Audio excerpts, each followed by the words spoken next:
Hello my viewer, please just take a second and watch this video on this topic that we are going to discuss today, because this affects you directly, it affects our future, and it also affects our present. And it is my hope that this video is going to reach different stakeholders in Ruto's government.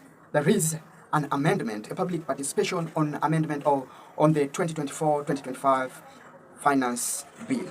And this amendment, it mainly touches on the taxation issue.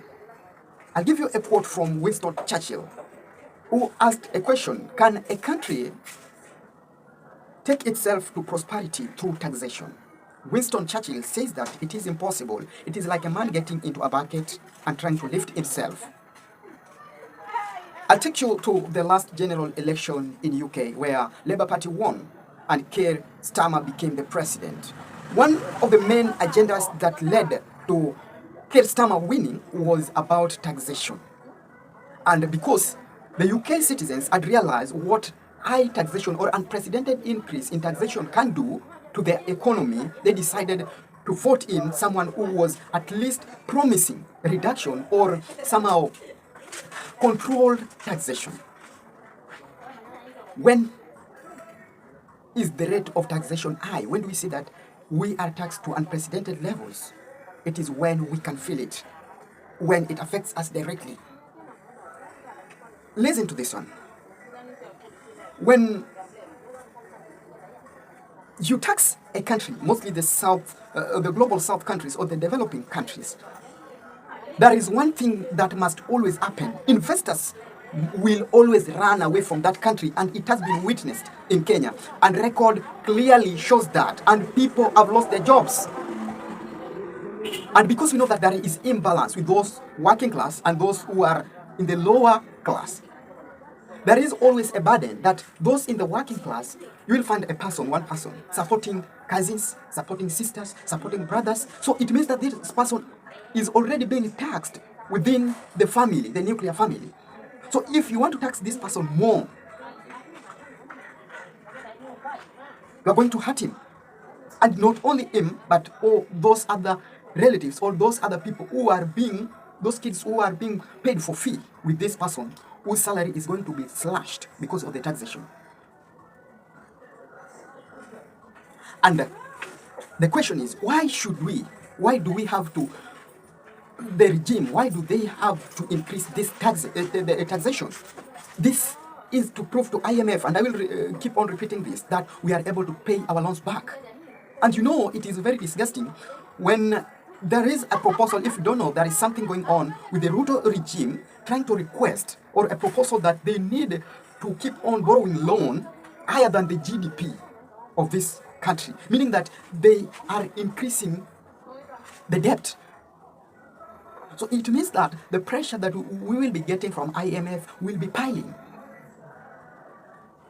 The future of our country is at stake. And I will also give you a news that Mali became the first African country to pay their loan, to clear their loan. How did Mali do it? And this is a question that the Ruto regime should be asking themselves, because as long as you have those loans, you are in jail. And World Bank will always control you. They will always make your country unstable, because they doesn't actually understand the real situation in Kenya. That's why they will be proposing taxation on the basic needs, including bread and the sanitary parts. Let me go back to the point that I was bringing, that increasing tax, the investors and most of the entrepreneurs will have to stop. And if the investors stop or move away from your country, and the entrepreneur also run away, it means that the capital buildup within that country is going to be not easy. It is going to be sluggish. What does this lead country, the economic development of a country, to? The future of that country in long term. It is not bringing any good to a country. And the issue is not even all about taxation. The issue is, are the taxes, can we account for the taxes we're getting? That's why I was talking about unprecedented 2-eye taxation. The 2-eye taxation will be felt by the citizens of a country. And when the taxation is normalized, you just feel like you are being taxed, but you don't even realize that you're being taxed. But when it comes to a taxation, we can remember that there used to be art tax.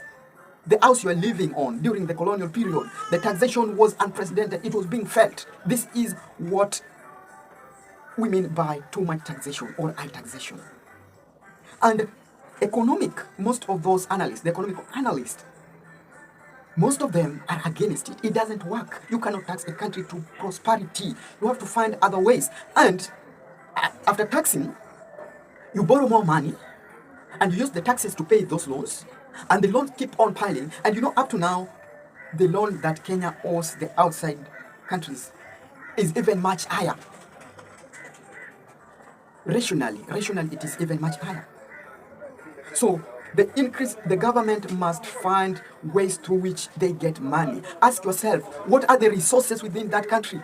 The natural resources we are having. Are we having gold? What do we export? What can we export and get money? How can we make those things better to bring more resources, more capital to our country, so that we can use the money to pay our taxes? And I always say that we are against the taxation, and the proposal we are giving is the government must better. They should sit down and ask themselves, what can we export as a country? That is human capital, in which Kenya has produced great minds. And this great minds has been one of the bringing the highest income to the Kenyan economy, those who are abroad. Can we better that? Because the education system as per now is at stake. It means that the human resource, the human labor that we have as a country is going down.